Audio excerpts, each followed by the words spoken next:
So, I've come to believe that there are certain video games you're only meant to play during specific parts of your life.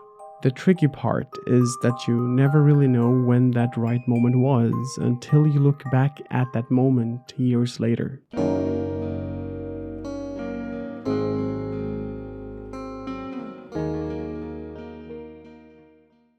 In July of 2016, I was heartbroken. Not the dramatic, just got dumped kind of heartbreak, but the quiet kind.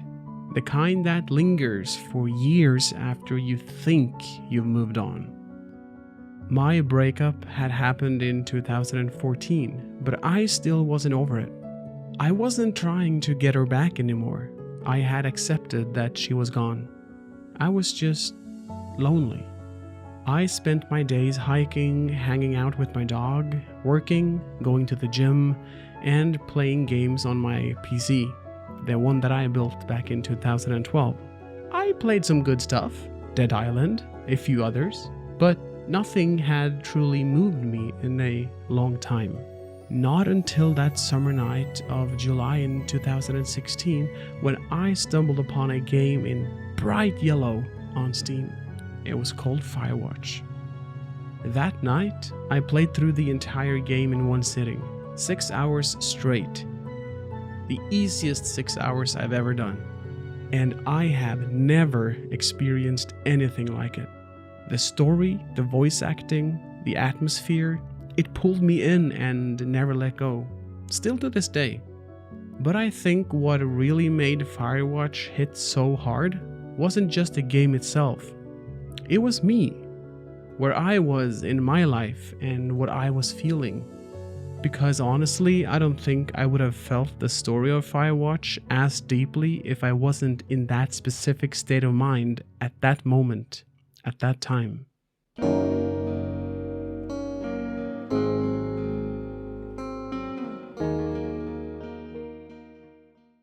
Before playing Firewatch, I wasn't stressed, I wasn't desperate anymore, I was just sad.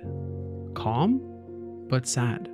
That melancholic quiet that comes after you've stopped fighting the pain and just learned to live with it. And I honestly think that is why the game worked for me. I've seen people often call Firewatch a walking sim, like it's a bad thing. But I'd bet those people just weren't ready for it yet.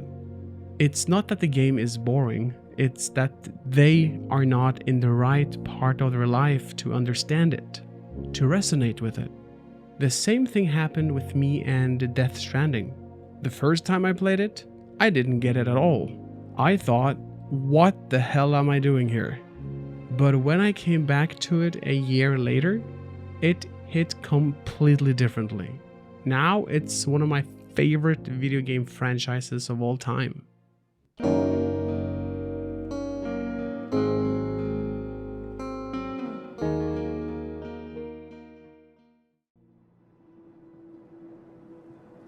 I've come to believe that there are certain video games you're only meant to play during specific parts of your life. The tricky part is you never really know when that right moment was until you look back at that moment years later. Maybe when I was scrolling through Steam for hours that night, I wasn't really looking for a game. Maybe I was looking for something that could understand me, without judgment, without noise. And Firewatch did exactly that. You play as Henry, a man running away from pain, working as a fire lookout deep in the Wyoming wilderness. He's trying to escape his wife's dementia, his guilt, and his helplessness. And then there's Delilah, the voice on the radio, the connection that's always there, but never quite real. That relationship, that fragile chemistry between two lonely people talking over static, hit me harder than I expected.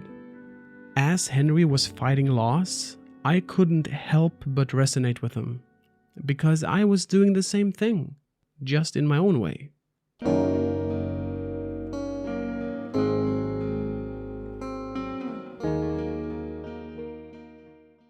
Some stories only make sense when you're hurting.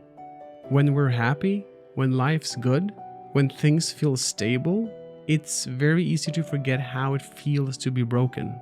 We lose touch with the sharp edges of life.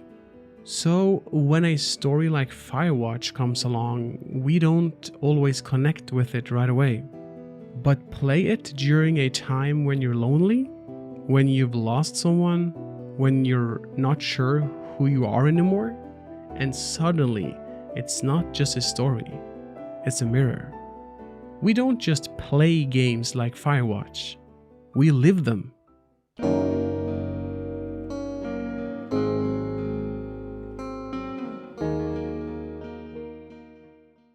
I am truly grateful that I got to play Firewatch when I did, that game found me when it did. That specific night, that specific year, that specific state of mind that I was in. Because it taught me something no other games had. That sometimes a game doesn't meet us when we want it to. It meets us when we need it to. And maybe that is the real magic of storytelling. It's not about escaping life. It's about finding the right story at the right time.